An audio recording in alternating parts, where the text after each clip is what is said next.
আসসালামু আলাইকুম সুপ্রিয় দেশবাসী, আশা করি বেশ ভালো আছেন। দেশ এবং দেশের বাইরে থেকে যে যেখান থেকে যুক্ত হয়েছেন কিনা সবাইকে আন্তরিক শুভেচ্ছা এবং অভিনন্দন।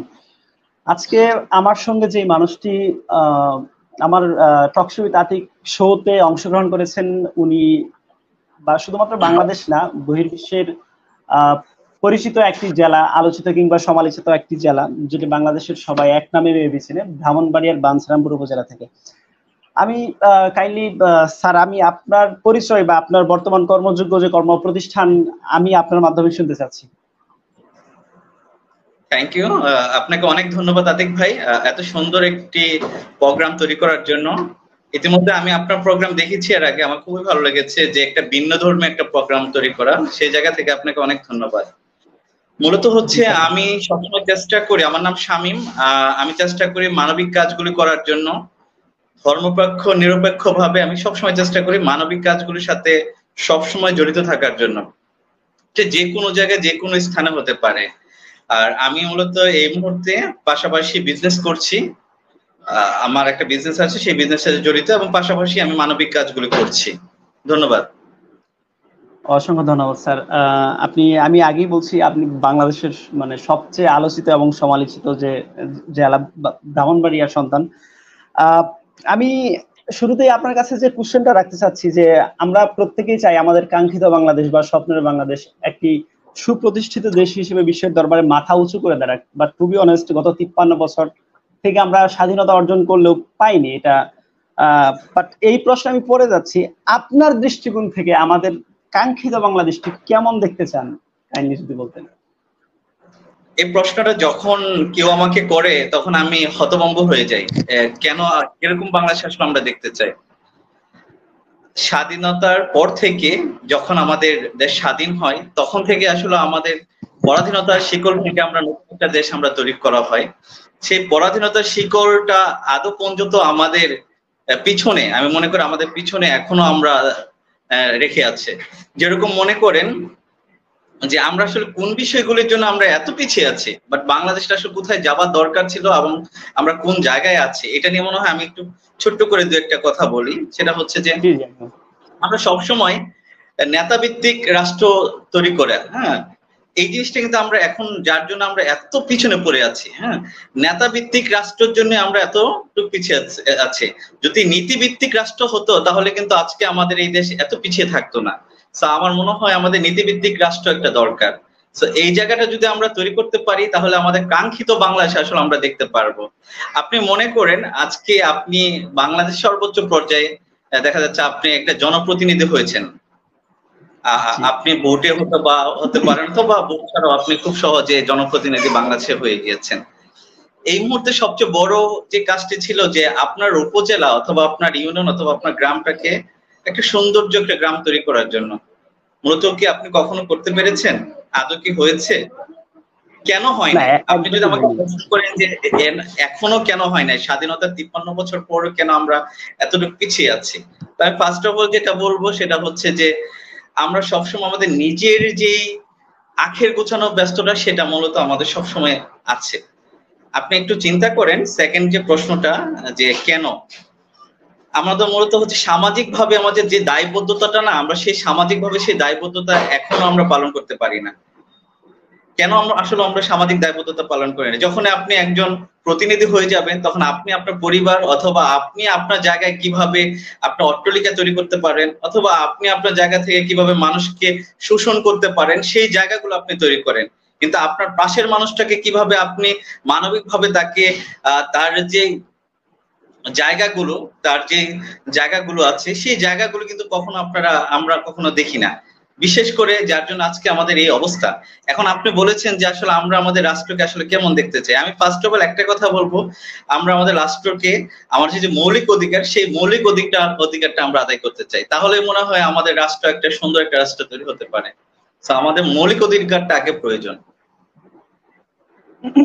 বাসা থেকে বের হলাম, বারবার আমার ঘুমন্ত বাচ্চাগুলোর দিকে তাকিয়েছিলাম এবং তাদের মাথায় হাত বুলিয়ে বলেছি, তোদের জন্য স্বাধীন রাষ্ট্র তৈরি করতে যাচ্ছি, যেন তোরা মুক্তভাবে স্বাধীন রাষ্ট্রে বড় হতে পারিস, বারান্দা যেতে ভয় না পাস, বাক স্বাধীনতা না হারাস, যদি ফিরে আসি তাহলে তোদের বুকে মাথা রেখে ঘুমাবো, না আসলে ক্ষমা করে দিস বাবা।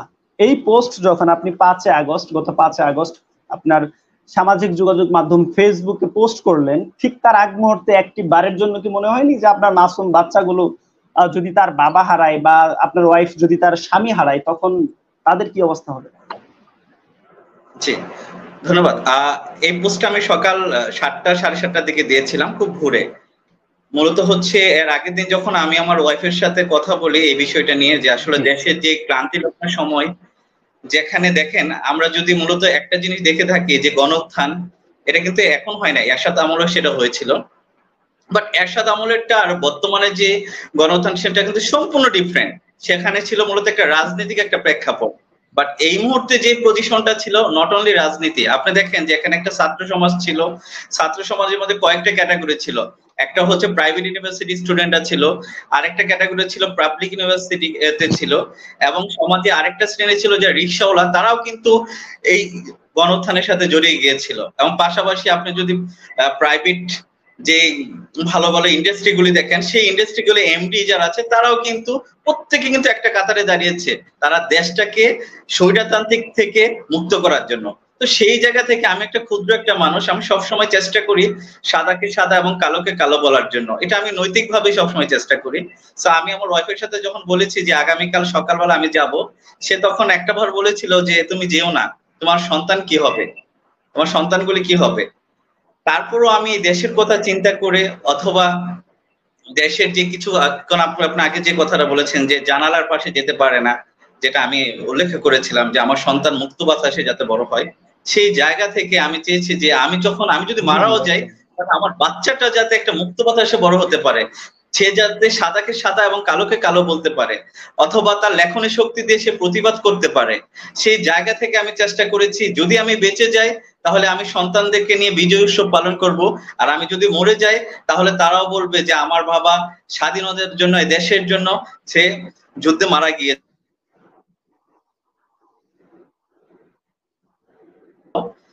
মানে কি চমৎকার অপিনিয়ন, এটা আসলে আমি নিজেই সারপ্রাইজ।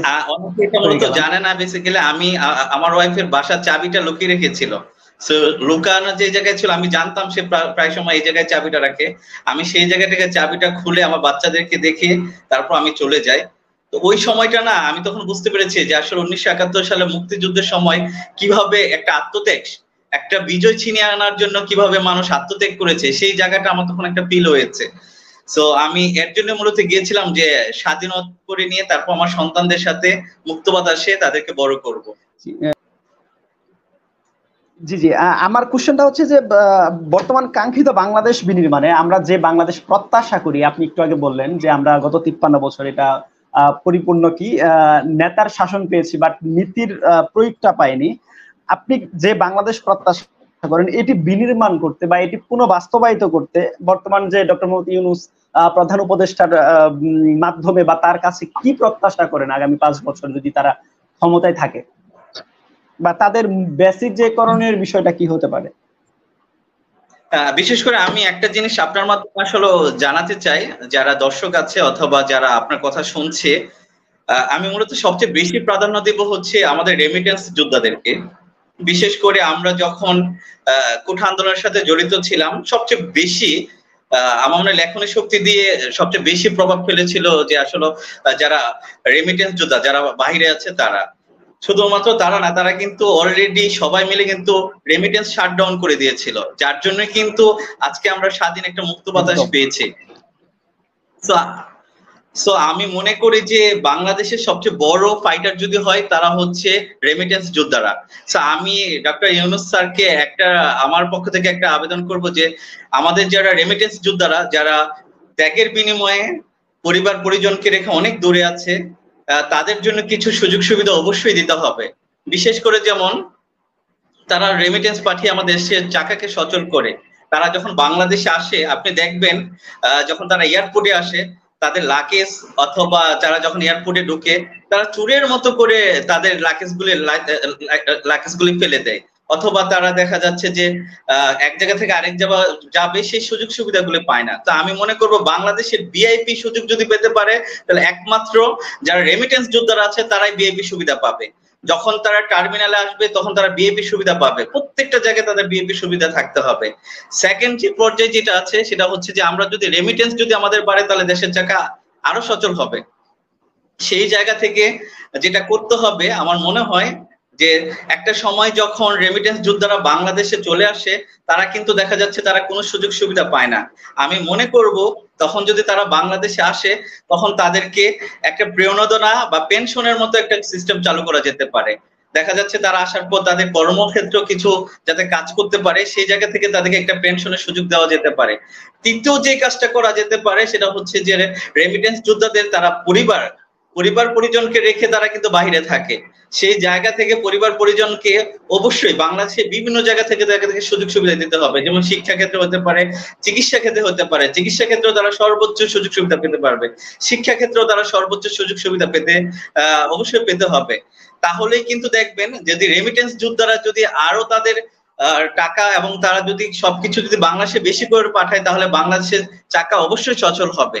সেকেন্ড স্টেপ যেটা সেটা হচ্ছে যে গার্মেন্টস সেক্টর গুলি, আমরা যেটা মনে করি গার্মেন্টস সেক্টরে আমাদের সবচেয়ে বেশি আমাদের টাকা কিন্তু আসে এবং সবচেয়ে বেশি কিন্তু আসে। সো গার্মেন্টস সেক্টরে কিন্তু আমাদের সবচেয়ে বেশি সুযোগ সুবিধা দিতে হবে। পাশাপাশি আমাদের যে আপনি জানেন কর্মক্ষেত্রে পৃথিবীর সবচেয়ে সস্তা কর্মক্ষেত্র হচ্ছে বাংলাদেশের, যেখানে অল্প টাকা দিয়ে দেখা যাচ্ছে যে অধিক কাজ করানো যায়।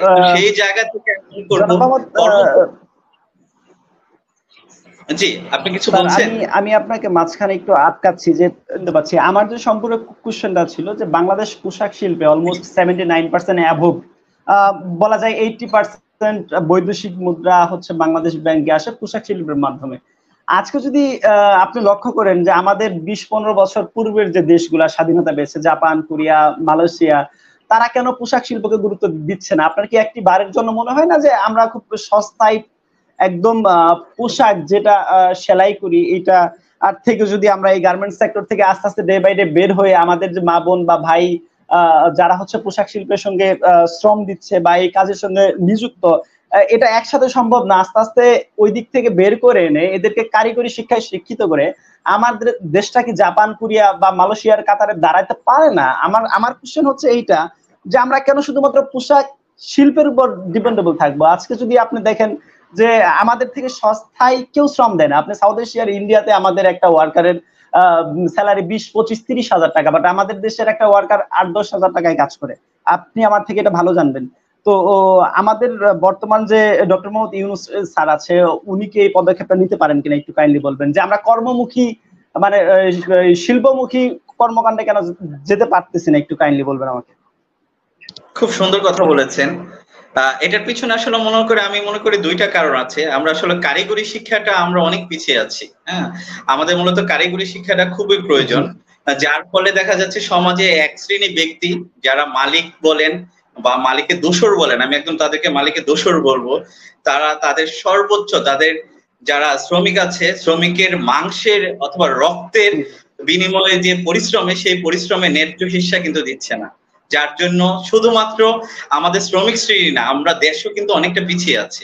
আজকে যদি মনে করেন আপনি যে কিছুক্ষণ আগে বলেন জাপান, আমেরিকা অথবা অন্যান্য কান্ট্রি তারা কেন এত গুরুত্ব দিচ্ছে বাংলাদেশের শ্রমবাজারে, তারা কেন আসছে? শুধু একটাই কারণ, এত কম মূল্যে শ্রম যে একটা বাংলাদেশে কেন পৃথিবীতে আসে কোথাও না, একমাত্র বাংলাদেশে আছে, যার জন্য পৃথিবীর অন্যান্য দেশগুলিতে এই জায়গায় আসে। তো আমি মনে করবো ডাক্তার ইউনূস স্যারকে বিশেষ করে, যেহেতু উনি একজন বাংলাদেশে এন্টারপ্রেনার, তিনি প্রায় সময় একটা কথা বলে থাকে যে আমরা দাসত্ব করব না, আমরা বিজনেস করব এবং আমাদের বিজনেসে বা পৃথিবীর অন্যান্য জায়গায় আছে বা বাংলাদেশে যারা আছে তারা আমাদের এখানে চাকরি করবে, আমরা সেই জায়গায় তৈরি করব। সো আমরা মনে করি এই জায়গা থেকে আমাদের বেরিয়ে আসতে হবে, আমরা জব করব, চাকরি করব, এটা আমাদের মাথা থেকে বেরিয়ে আসতে হবে। আপনি এটার সাথে আমি একটা কথা বলি, এখন আমাদের যে তরুণদের বাস কিন্তু সম্পূর্ণ আলাদা। তরুণরা কিন্তু আর বিজনেস করার প্রতি কিন্তু তারা কিন্তু খুব ইচ্ছে, তারা কিন্তু চাকরি করার ইচ্ছে নাই, তারা চাচ্ছে যে চাকরি নয় ব্যবসা করব, আমার বিজনেসে মানুষ পরিশ্রম করবে অথবা পরিশ্রম থাকবে। সেই জায়গাটা কিন্তু পরিবর্তন হচ্ছে, এটা কিন্তু একটা দিনে পরিবর্তন করা কখনো সম্ভব না। তো আমরা মনে হয় এই জায়গা থেকে কাজ করতে হলে আমাদের আইটি সেক্টরটা অনেক ডেভেলপ করা দরকার। বিশেষ করে আইটি সেক্টরটা যদি আমরা ডেভেলপ করতে পারি তাহলে আমার মনে হয় অনেকটা দূর আমরা আগাতে পারবো। জি, আমরা এটাই বিশ্বাস করি যে আমাদের বর্তমান অন্তর্বর্তীকালীন সরকার প্রয়োজনে লম্বা সময় ধরে থাকুক। আপনি যদি চিন্তা করেন যে গত ১৫-১৬ বছরের যে কার্যকলাপ বা হচ্ছে একটা তাদের একটা দোসর, মানে একদম চেইন অফ কমান্ড, একদম জিরো লেভেল থেকে উপর মহল পর্যন্ত প্রত্যেকটা সেক্টরে তাদের নিয়োজিত যে মানুষগুলা ছিল, এগুলো অবশ্যই দেশের দোসর বলে আখ্যায়িত করব আমি। এই কেন করব এখন সেটা মেবি আমার আপনি আমার দেশের মানুষ সবাই জানে। সব থেকে গুরুত্বপূর্ণ যে ইস্যুটা আছে, যে আমি ব্যক্তিগতভাবে মনে করি যে গত ৫৩ বছরের ইতিহাস আগামী ৫ বছরে পাল্টে দেওয়া টোটালি প্রপারলি ভাবে পসিবল না। এটা পৃথিবীর কেউ পারবে না হোপফুলি, আমি মনে করি। বাট এদের উপর যদি আমরা শতভাগ আস্থা রাখি আর তারা যদি আমাদের আস্থার প্রতিদান দেয়, সেই ক্ষেত্রে হয়তো ডে বাই ডে আমার দেশ সামনের দিকে এগিয়ে যাবে বা হচ্ছে আমাদের কাঙ্ক্ষিত বাংলাদেশ বিনির্মাণে আমরা সক্ষম হব। জি, আমি একদমই শুরুর দিকে যে কোশ্চেন গুলা করলাম তার এইখান থেকে একটু বেরিয়ে আসতে চাই, যে গত দিনগুলোতে যদি আমি আপনার সামাজিক যোগাযোগ মাধ্যম ফেসবুকের পোস্ট গুলো লক্ষ্য করি ৬ মাস বা ১ বছর আগের, আপনি একজন আপনি বাংলাদেশ আওয়ামী লীগ বা স্বৈরাচার শাসক যদি বলি গত ১৫-১৬ বছরের, আপনি সে দলের একজন সক্রিয় কর্মী ছিলেন, বা আপনি নৌকার জয়গান বা গুণগান আপনার সামাজিক যোগাযোগ মাধ্যমে দেখছি। এটা হওয়া সত্ত্বে আপনি কেন এই গভর্নমেন্টের বিপক্ষে গিয়ে রাষ্ট্র স্বাধীন করতে গিয়েছিলেন ৫ই আগস্ট? খুব সুন্দর কথা বিষয়টা একটু বলেছেন। লম্বা হয়ে গেছিল, বাট একটু সংক্ষেপে যদি বলতেন। খুব সুন্দর একটা কথা বলেছেন যে আসলে আমি যে জি, কথা বলেছেন দল, আসলে না আমরা জাতি হিসেবে দলকানা হয়ে থাকি। হ্যাঁ, দল যদি ভুল করে আমরা সেই ভুলটাকেই বলি না সঠিক। দল যদি বলে যে এটা কালো, আমরা যদি এটা সাদা হয় আমরা বলি না এটাই কালো। বাট এই প্রথাগত যদি চেঞ্জ না করা যায় তাহলে আপনি মনে করেন কখনো আমাদের বাংলাদেশ আগাবে না। আজকে যদি মনে করেন যে আমি ভুল করছি, আমার দল ভুল করছে, তা আমি সেই ভুলটাকে যদি ভুল না বলে আমি যদি মনে করি যে না সঠিক, তাহলে কিভাবে পরিবর্তন হবে? আমি মনে করি যে বাংলাদেশকে পরিবর্তন করতে হলে আপনি যেই দলই করেন না কেন, দল নয়, আপনি তাদের যে গঠনতন্ত্র অথবা যে তাদের যে নীতিগুলি আছে সেই নীতিগুলো আপনার ফলো করতে হবে। দল দিয়ে তো আসলে পৃথিবী কোনো কিছু হবে না। সেকেন্ড যে কথাটা বলেছেন, আমি আওয়ামী লীগের পরিবার, আমি মূলত একটা আওয়ামী লীগের পরিবারের সন্তান। আমার পরিবার সবাই আওয়ামী লীগ করতো এবং আমিও রাজনৈতিক ভাবে আওয়ামী লীগের আদর্শগত দিক দিয়ে আমি খুব উৎপদভাবে জড়িত ছিলাম। কিন্তু আমি সবসময় একটা জিনিস বলতাম, যার জন্য আমি টোটাল বাঞ্ছারামপুর থেকে অবাঞ্ছিত ঘোষণা হয়েছিলাম। কেন সেটা জানেন? এটা আজকে মনে হয় একটু বলা দরকার যে আমি আওয়ামী লীগ করে আওয়ামী লীগের শাসন আমলে আমি বাঞ্ছারামপুর থেকে আমি অবাঞ্ছিত আমাকে ঘোষণা করেছিল। এটা মনে হয় বাংলাদেশে একটা ইতিহাসে একটা স্টেপ হবে। সেটা হচ্ছে আমি ভুলকে ভুল বলতাম, আমি কালোকে কালো বলতাম, আমি সাদাকে সাদা বলতাম। বিশেষ করে যদি আওয়ামী লীগের কোনো ভুল কোনো কার্যকলাপ থাকতো আমি সেটাকে বলতাম যে এটা ভুল হচ্ছে। আওয়ামী লীগের যদি দেখা যেত যে তারা আইনগতভাবে তারা কোনো ভুল ডিসিশন নিচ্ছে, আমি সাথে সাথে বলতাম এগুলো ভুল হচ্ছে। আদারওয়াইজ যদি আমি দলগতভাবে যদি আমি ব্যক্তি সমালোচনা করতে পারি তাহলে কিভাবে আমি ভালো কাজ করতে পারবো? আতিক ভাই, আপনি একটা জিনিস দেখেন, বাংলাদেশের রাজনৈতিক প্রেক্ষাপটে আমরা দুইটা দলকে আমরা সবচেয়ে বেশি প্রাধান্য দিই। একটা হচ্ছে আওয়ামী লীগ, আরেকটা হচ্ছে বিএনপি। যারা কিছু সংখ্যক না, আমি মনে করি বেশি সংখ্যক জড়িত আছে অন্ধবিশ্বাস, মানে অন্ধভক্ত। দলের যেই ভুলগুলি করবে তারা কখনো দেখিয়ে দিবে না যে এই ভুলগুলো ভুল হচ্ছে, তারা সেটাকে সঠিক বলবে। আপনি দেখেন যে আমরা অভিভাবক মনে করি, কাকে আমরা অভিভাবক মনে করি? যারা তো সঠিক পথে নেই, যারা সঠিক নেতৃত্ব দিচ্ছে না, যারা দেশকে ভালোবাসে না, যারা নিজেকে ভালোবাসে, শুধু নিজের পকেট গোছানোর জন্য ব্যস্ত, তাদেরকে আমরা মনে করি অভিভাবক। সেই অভিভাবকদের কথা শুনে আমরা দিনরাত পরিশ্রম করে যারা আছে, অথবা দেখা যাচ্ছে এক প্যাকেট বিরিয়ানির জন্য এই অভিভাবকের পেছনে দৌড়াচ্ছে। কিন্তু আসলে অভিভাবকটার তো রাত কানা, সে রাত কানার মতো তারা কার্যকলাপ করছে। সেই জায়গা থেকে তারা সব সময় দেখা যাচ্ছে তারা ভুলটাকে ভুল বলছে না, তারা ভুলটাকে সঠিক বলছে। যার জন্য আজকে কেন আমরা মুক্তিযুদ্ধ, একটা দেশ আবার কেন আমরা মুক্তিযুদ্ধ করতে হয়েছে? শুধু এই ভুলটার জন্য। আজকে আমরা যদি ভুলটাকে ভুল বলতাম তাহলে আজকে আমাদের এই কার্যকলাপ হতো না। সেকেন্ড যে স্টেপটা, রাষ্ট্রের আরেকটা জিনিস আমি মনে করব, রাষ্ট্রের সবচেয়ে বেশি দর্পণ হচ্ছে সাংবাদিকতা। লাস্ট 16 বছরের সাংবাদিকতার ব্যাপারগুলো আপনি দেখেন, তারা ভুলটাকে কখনো ভুল বলেছে? কখনো বলে নাই। তারা যেটা ভুল সেটাকে তারা সঠিক বলে আজকে প্রচার করেছে। একটা সময় দেখা যাচ্ছে সারা বাংলাদেশে তরুণ সমাজ যখন তারা তরুণ সমাজে পালস যখন বুঝতে পারে নাই, তরুণ সমাজকে নিয়ে যখন তারা খেলতে চেয়েছিল, তাদের জন্য কিন্তু আজকে দেশের এই অবস্থা তৈরি হয়েছে। তো আমি এই কথা বলতে চাই, আপনাদের সবাইকে একটা কথা বলতে চাই, যে আপনি যেই দলই করেন না কেন, যেটাকে আপনি পছন্দ করেন না কেন, আপনি সেই দলের অবশ্যই আপনি ভুলটাকে ভুল বলতে হবে। তাহলে দলের যে ভুলগুলো আছে সেগুলো সঠিক অর্থাৎ জায়গায় চলে আসবে, আমরা অনেকটা এগিয়ে আসবে। অর্থাৎ সর্বোপরি আমাদের মানে নিজের বাক স্বাধীনতা বা হচ্ছে মতামত প্রকাশের জায়গা থাকবে, এটাই বিশ্বাস করি আপনার আলোচনার মাধ্যমে, বা আমি ব্যক্তিগতভাবে এটাই বুঝেছি। আমি আমার প্রসঙ্গে একটু বলি, আমি ছোট থেকে যেদিন থেকে রাজনীতি বুঝি বা হচ্ছে যেদিন থেকে ভোট দেওয়ার মতো আমার একটা বয়স পাই, আমি একটা স্মার্ট কার্ড হাতে পাই, সেদিন অনেক কাঙ্ক্ষিত আশা প্রত্যাশা নিয়ে আমি আমার অল ফ্যামিলি হচ্ছে বিএনপি ব্যাকগ্রাউন্ডেড। হ্যাঁ, আমার যে আমার গার্ডিয়ান হচ্ছে আমার নানা। আমার বাবা মারা যায় 2013 সালে। তারপর থেকে আমি আমার নানার ছায়াই হয়তো বা তার ছায়া তলে বড় হয়েছি। এই মানুষটা গত 15-16 বছর থেকে এত ত্যাগ স্বীকার করেছেন, এটা আসলে আমি খুব কাছ থেকে দেখেছি। একটা গল্প দিয়ে শেষ করি। যখন আমাকে বলা হলো যে আজকে, বা যখন আমি যেদিন থেকে জানলাম যে 2014 নির্বাচন, জাতীয় নির্বাচন, আমি তখন ভোট দেওয়ার সুযোগ পাই। আমার খুব ইচ্ছা ছিল যে, তখন তো আর 14 ইলেকশন নৌকা বা হচ্ছে বাংলাদেশ আওয়ামী লীগ ছাড়া মাঠে কেউ ছিল না। খুব কাঙ্ক্ষিত একটা ব্যাপার নিয়ে যখন আমি ভোট কেন্দ্রে যাই, যে প্রথম ভোট, সো হোয়াট, নৌকা আছে নৌকাতে দিব, খুব একটা মানে থাকে না, এক্সপ্রেশন নিয়ে যাচ্ছি আমি কেন্দ্রে। যখন আমি যাই কেন্দ্রের গেট দিয়ে, যখন ভেতরে ঢুকি, একটা প্রাইমারি স্কুল, আমাকে আনসার বা হচ্ছে ওইখানকার দায়িত্বপ্রাপ্ত যে পুলিশ অফিসাররা আছে, এক প্রকার আমাকে ধাক্কা দিয়ে বের করে দিছে যে ভোট হয়ে গেছে। তখন ম্যাক্সিমাম সকাল 10টা বাজে, ভোট স্বাভাবিকভাবে শুরু হয় মেবি সকাল 8টা থেকে। 10টার সময় ভোট শেষ হয়ে গেছে। আরে ভাই, আমি তো নৌকাতেই ভোট দিব, আর তো কোনো মার্কা নাই, আমি বিএনপির ফ্যামিলি, সো হোয়াট, আমি নৌকায় ভোট দিব, আমার ভোটটা আমি নিজে সিল দিব। এই এই অধিকার থেকে আমাকে বঞ্চিত কেন করবেন? আমার কথাই তারা পাত্তা না দিয়ে আমাকে বের করে দিল এক প্রকার ধাক্কা দিয়ে। সেদিন থেকে আমার একটা ইচ্ছা, বাসনা, যে আমি বাংলাদেশের রাজনীতিতে যতদিন পর্যন্ত না একটা চেইন অফ কমান্ড, বাংলাদেশের কাঠামো, রাজনীতির পলিসিগত ভাবে পরিবর্তন না আসতেছে, ততদিন পর্যন্ত আমি বাংলাদেশের রাজনীতিতে প্রবেশ করব না, বা হচ্ছে কোনো দলের সঙ্গে পরোক্ষ এবং প্রত্যক্ষ ভাবে যুক্ত হব না। এটা হচ্ছিল আমার অপিনিয়ন। বাট আমি অবশ্যই ডক্টর মোহাম্মদ ইউনূস, যিনি প্রধান উপদেষ্টা বা বর্তমান বাংলাদেশ অন্তর্বর্তীকালীন সরকার, তার কাছ থেকে আমার একটাই প্রত্যাশা থাকবে, দেশের মানুষের জন্য হইলেও অন্তত পক্ষে কিছু করেন বা না করেন, আগামী 5 বছর বা 3 বছর যতদিন দিনই থাকেন না কেন, আপনি থাকা অবস্থায় যেন দেশের মানুষ দুইটা জিনিস করতে পারে: তার মর্জি মতো, পছন্দ মতো কাঙ্ক্ষিত যে ব্যক্তি, তাকে ভোট প্রয়োগ করতে পারে বা ভোটাধিকারটা ফিরে পায়, সেই সাথে যেন মতামত প্রকাশ করার মতো একটা স্পেস পাই। এটা আওয়ামী লীগের বিপক্ষে হোক, বিএনপির বিপক্ষে হোক, বা আরো XYZ জামাত শিবির, তাদের বিপক্ষে হোক না কেন, প্রত্যেকটা মানুষের জন্য মতামত প্রকাশ করার মতো একটা জায়গা পাই। এই জায়গাটা যেন উনি তৈরি করে দিয়ে যেতে পারে। স্যার, আমি একদম চতুর্থ প্রশ্নে চলে যাচ্ছি।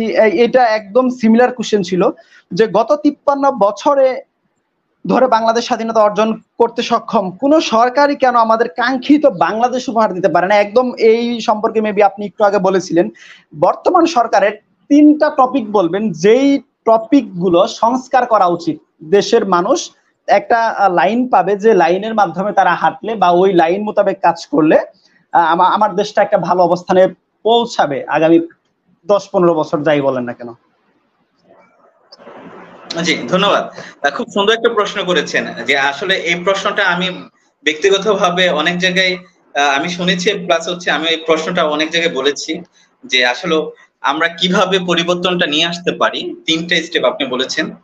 আমি ফার্স্ট হবে সেবা গ্রহীতা।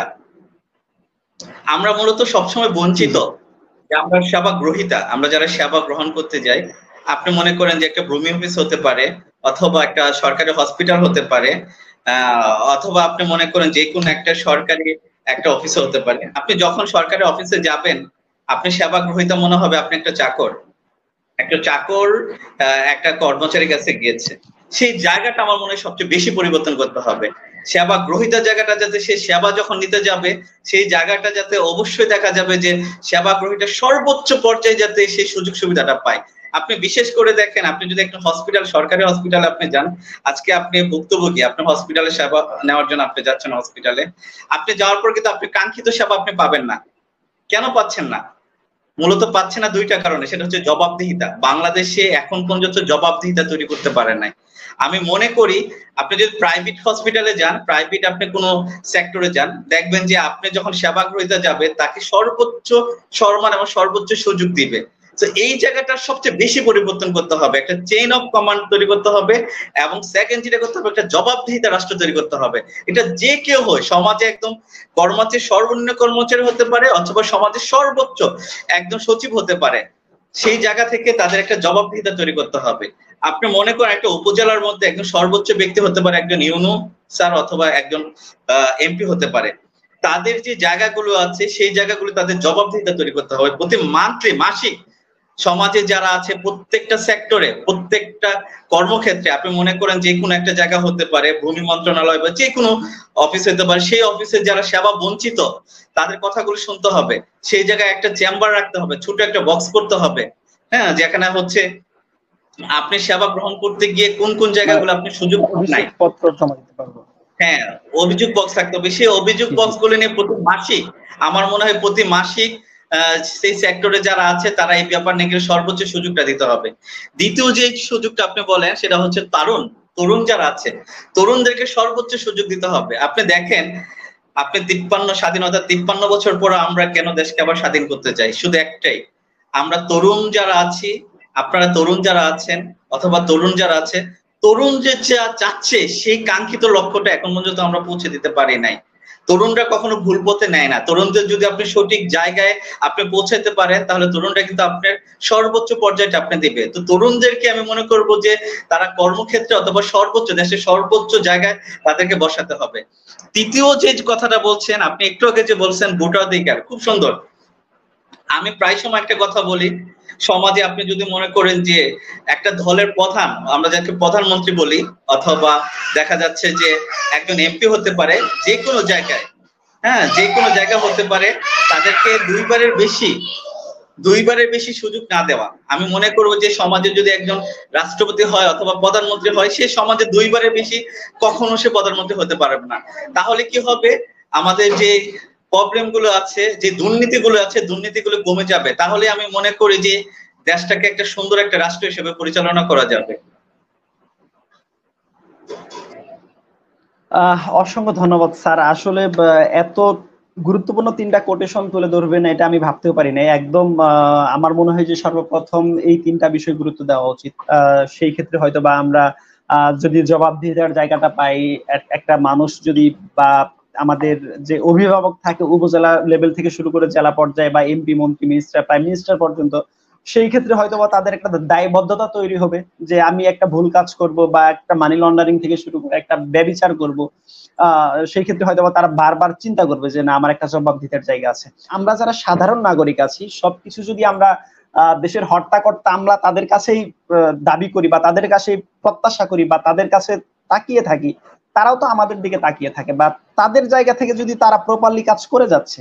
কিন্তু আমাদের মতো যারা আমজনতা আছি বা আমরা যারা তরুণ সমাজ আছি বা সাধারণ পাবলিক আছি, আমাদের কি করণীয় থাকতে পারে বা আমরা তাদেরকে কিভাবে সহযোগিতা করতে পারি?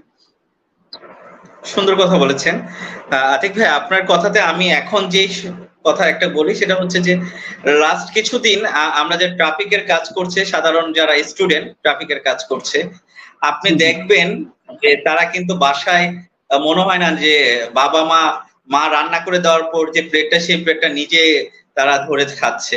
সেই জায়গায় কিন্তু তারা দেশকে রক্ষার জন্য একটা ট্রাফিকের সর্বোচ্চ কাজ করছে। সেকেন্ড যে প্রশ্নটা, সেটা যে আমার ইয়াটা আছে সেটা হচ্ছে, আপনি দেখবেন প্রত্যেকটা জায়গায় দেওয়াল লিখন হচ্ছে। সেই দেওয়ালের লিখনগুলি কিন্তু আমাদের যে তরুণরা আছে তারা কিন্তু সামনের বাংলাদেশটা কেমন চাই সেই জায়গাটা কিন্তু তারা লিখে দিয়ে যাচ্ছে। তা আমি যে জায়গাটা বলবো সেটা হচ্ছে, আমরা যদি আমাদের যে জায়গাটা, সেটা হচ্ছে আমাদের যে দায়িত্বটা আছে, সেই দায়িত্বটা যদি আমরা পালন করতে যাই, তাহলে সেটা হচ্ছে যে শুধু দেওয়াল লিখনটা দেওয়ালের মধ্যে থাকতে হবে না, আমাদের মনের গাঁথুনির মধ্যে থাকতে হবে। আপনি সকালবেলা যখন বের হবেন, বাসা থেকে বের হবেন, বের হওয়ার পর আপনার হাতে যদি কোনো কিছু থাকে, আপনি দেখবেন যে সেটা আমরা যেটা করে থাকি অনেক সময়, যেটা যে রাস্তার মধ্যে ফেলে দেয়, ময়লার বস্তা রাস্তার মধ্যে ফেলে দেয়, বাট পাশেই কিন্তু ময়লা রাখার একটা জায়গা আছে। আমরা যদি সেই জায়গাটা যদি রাস্তার পাশে যদি না ফেলে, আমরা যে ময়লা যে ঝুড়িটা আছে, ময়লার জায়গাটা যদি আমরা ফেলে দেই, তাহলে কিন্তু আমাদের প্রথম কাজটা করে ফেললাম। সেকেন্ড যে কাজটা হয় সেটা হচ্ছে যে আমরা মনে করেন যে ট্রান্সপোর্টের ক্ষেত্রে আমি খুব 3টা পয়েন্ট নিয়ে আলোচনা করব একদম শুরু থেকে শেষ পর্যন্ত। আমরা ট্রান্সপোর্টের ক্ষেত্রে যে নৈরাজ্যটা হয়, আমরা কিন্তু কখনো সেই জায়গাটা কিন্তু আমরা জবাবদিহিতা আমরা মূলত প্রশ্ন করি না যে কেন হচ্ছে, প্রতিবাদ করি না। লাস্ট কিছুদিন যাবত দেখবেন যে যারা স্টুডেন্ট আছে তারা ট্রাফিকের কাজ করছে, পাশাপাশি তারা ট্রাফিক থেকে যখন গাড়িতে উঠে উঠে বলতেছে যে ন্যায্য ভাড়া, আপনার যে ভাড়াটা আছে সেই ভাড়া দিবেন, এর উপরে আপনার ভাড়াটা দিবেন না। তা আমরা যদি সেই জায়গা থেকে আমরা যদি বলি, আমরা যদি আমাদের ন্যায্য ভাড়াটা দেই এবং আমরা যদি অন্য ভাড়া না দেই, তাহলে ওই জায়গাটা কিন্তু একটা পরিবর্তন আসবে। তৃতীয় যে জায়গাটা সেটা হচ্ছে বাজার। আপনি দেখবেন আমাদের সব সময় মৌসুমী বাজার যেটাকে বলা হয়, বাজার একটা সময় চৌড়া হয়ে যায়, অনেক উপরে উঠে যায়, আর অনেকটা সময় দেখা যায় যখন কোনো কিছু দাম অনেক উপরে ঊর্ধ্বগতি হয়ে যায় সেই দামটা কখনো কমে না। তা আমরা মনে করব যে এটাকে শুধুমাত্র গভর্নমেন্টের পর্যায়ে না রেখে আমাদের যে ইউনিয়ন ভিত্তিক হতে পারে অথবা আমাদের উপজেলা ভিত্তিক আছে, আমরা আমাদের যে যারা দায়িত্ববান তাদেরকে আমরা সর্বোচ্চ সহযোগিতা করতে পারি। আমরা মনিটরিং গুলি আমরা করতে পারি যে কোন জায়গাগুলি দামটা অনেক বেড়ে গেছে, সেই জায়গাগুলিকে আমরা যদি যারা দায়িত্ববান ব্যক্তি আছে তাদেরকে যদি আমরা পিকচার সহ ছবি সহ আমরা যদি দিয়ে দিতে পারি এবং সেই জায়গাটা যদি সরকারি ভাবে অথবা দায়িত্ববানরা যদি সাথে সাথে অ্যাকশন নেয়, তা আমি মনে করব যে বাজারের যে ঊর্ধ্বগতি অথবা বাজারের যে দ্রব্যমূল্য ঊর্ধ্বগতি সেই জায়গাটাও কমতে পারে।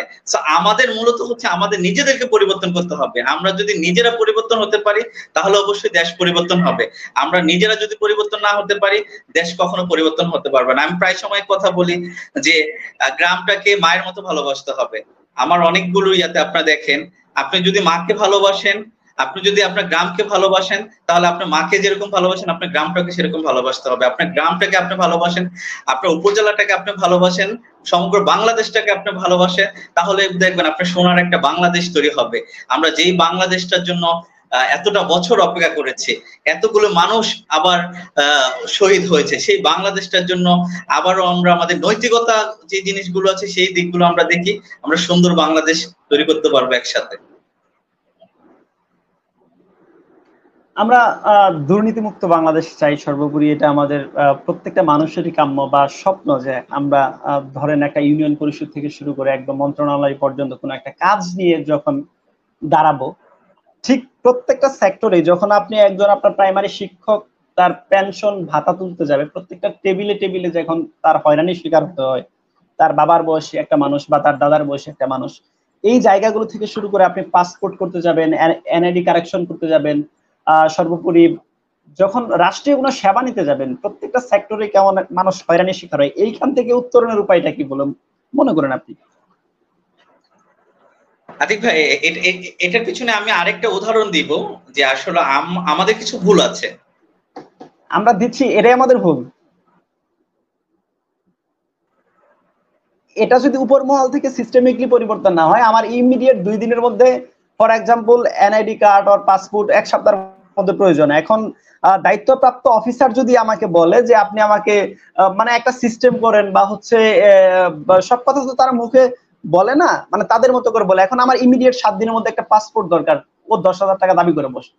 মানে এই ক্ষেত্রে বের হয়ে আসার উপায় কি? আমি তো দেশের নাগরিক হিসেবে আমি পাসপোর্ট, এনআইডি কার্ড, এই একটা দুইটা ইস্যু নিয়ে যে মানুষ কি পরিমাণ হয়রানি হয়, এইখানে যদি দেশের গভর্নমেন্ট বা হচ্ছে দায়িত্বপ্রাপ্ত অফিসাররা গুরুত্ব না দেয়, কি করা উচিত আমাদের? এই যে আমি এটার পিছনে একটা কথা বলি, সেটা হচ্ছে যে এটা অনেকটা কি কারণে হয় আমি ছোট্ট সংক্ষিপ্ত আকারে বলবো। সেটা হচ্ছে যে অনেক জিনিসগুলো হয় না বা এটা পলিসি নেই অথবা রুলস হয় না, সেই জিনিসগুলো আমরা নিজেরা তাদেরকে দেখা যাচ্ছে যে টেবিলে নিচ দিয়ে আমরা কিছু টাকা দিয়ে অথবা দেখা যাচ্ছে যে কারোর মাধ্যমে একটা কল দিয়ে আমরা তাদেরকে সেই কাজগুলো দ্রুত করতে চাই। আমার মনে হয় যে আগে নিজেকে পরিবর্তন করতে হবে। আপনার যে কাজটি আপনি করতে যান, যেটা আপনার সেবা গ্রহীতা যারা সেবা নিতে যায় তাদের কিন্তু এটা তাদের অধিকার, সেই অধিকারটা কিন্তু তারা প্রাপ্ত, মানে পাওয়ার জন্য কিন্তু সেখানে যায়। তো সেই জায়গাটা গিয়ে যদি দেখা যাচ্ছে যে আমার কাজটা না হয়ে অন্যজনের কাজটা, যারা টাকা দিচ্ছে তাদের কাজটা হয়ে যাচ্ছে, অথবা দেখা যাচ্ছে আমার ছোট্ট একটা কাজ এটা ঘন্টার পর ঘন্টা বসে রেখে তারা দেখাচ্ছে যে কিছু বেনিফিট দিলে তারা কাজটা করে দিবে, এই কাজগুলো মূলত বেশি হয়।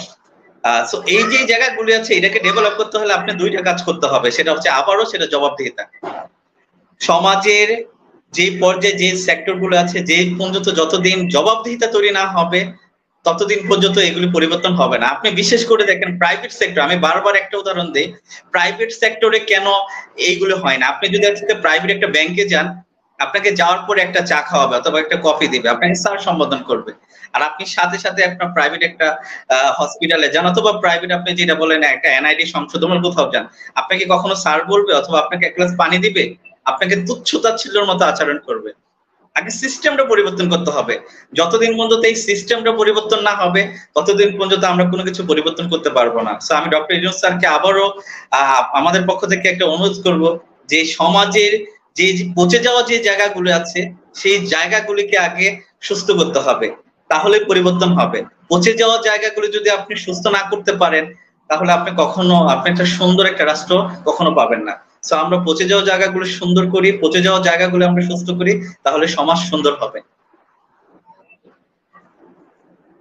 জি, এটা আমরা অবশ্যই বিশ্বাস করি। সর্বোপরি একদম লাস্ট একটা কোশ্চেন, যে অনেকে অনেক কথা বলে, বাংলাদেশ জামাত ইসলামী, ছাত্র শিবির, ছাত্র দল, ছাত্রলীগ, আপামর জনতা এক একজন এক এক ভাবে ডক্টর মোহাম্মদ ইউনূস স্যারকে দেখে। বাট পার্সোনালি আমি যতটুকু জানি যে ডক্টর মোহাম্মদ ইউনূস সাহেবকে যখন বৈষম্য ছাত্র বিরোধী আন্দোলনের সমন্বয়ক বা তার যারা সদস্যবৃন্দ ছিল সবাই মিলে যখন তাকে প্রধান উপদেষ্টা করে বা প্রধানমন্ত্রীর সমতুল্য একটা জায়গায় বসায়, এটা আমার দিক থেকে প্রশংসার দাবিদার ছিল বৈষম্য ছাত্র আন্দোলন বিরোধী সমন্বয়কদের প্রতি। বাট এক একজন এক এক ভাবে তাকে নিয়ে সমালোচনা করতেছে, এই বিষয়টা কিভাবে ব্যাখ্যা করবেন? আপনার কাছে কি মনে হয়েছিল কোনো এক সময় যে ডক্টর মোহাম্মদ ইউনূসের থেকে বেটার কেউ, কোন একটা ক্যান্ডিডেট বা কোন একটা মানুষ আমাদের সুশীল সমাজ থেকে ফাইন্ড আউট করে নিয়ে ওই চেয়ারে বসানোর, নাকি উনি পারফেক্ট?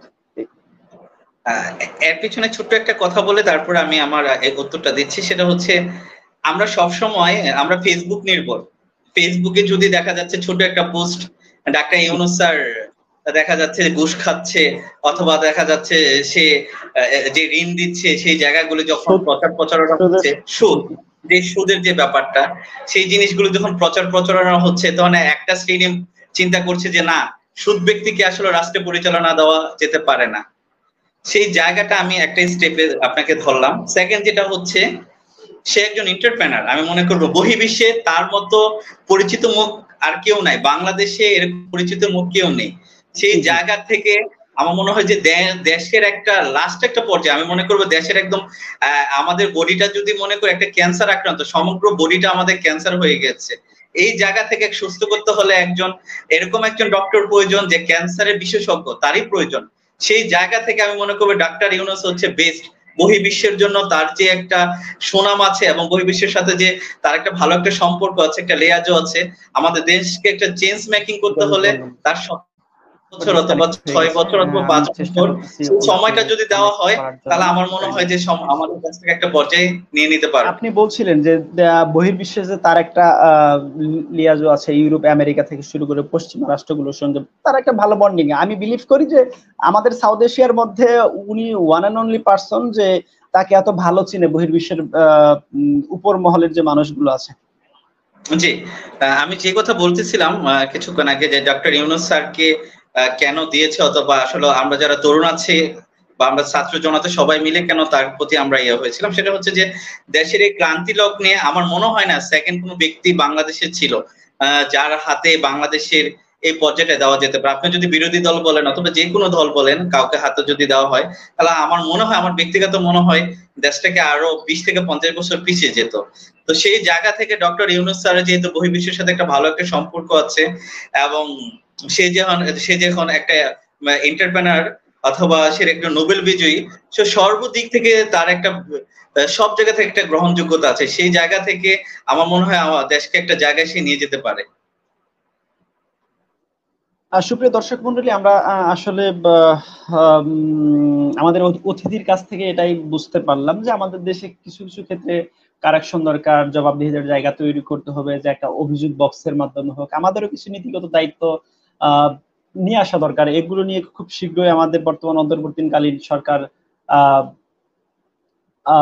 উদ্যোগ গ্রহণ করবে এবং বাস্তবায়ন করবে, এমনটাই প্রত্যাশা করি। সর্বাবস্থায় সবাই ভালো থাকুন, সুস্থ থাকুন, নিরাপদে থাকুন, আমার দেশকে ভালোবাসুন। আমার দেশকে সব থেকে বেশি গুরুত্ব দিয়ে কিভাবে বহির্বিশ্বে ভালোভাবে উপস্থাপন করা যায় এই প্রত্যাশা করছি। সবাইকে অসংখ্য ধন্যবাদ। আরো একবার ভালো থাকবেন, সুস্থ থাকবেন। আসসালামু আলাইকুম, শুভরাত্রি।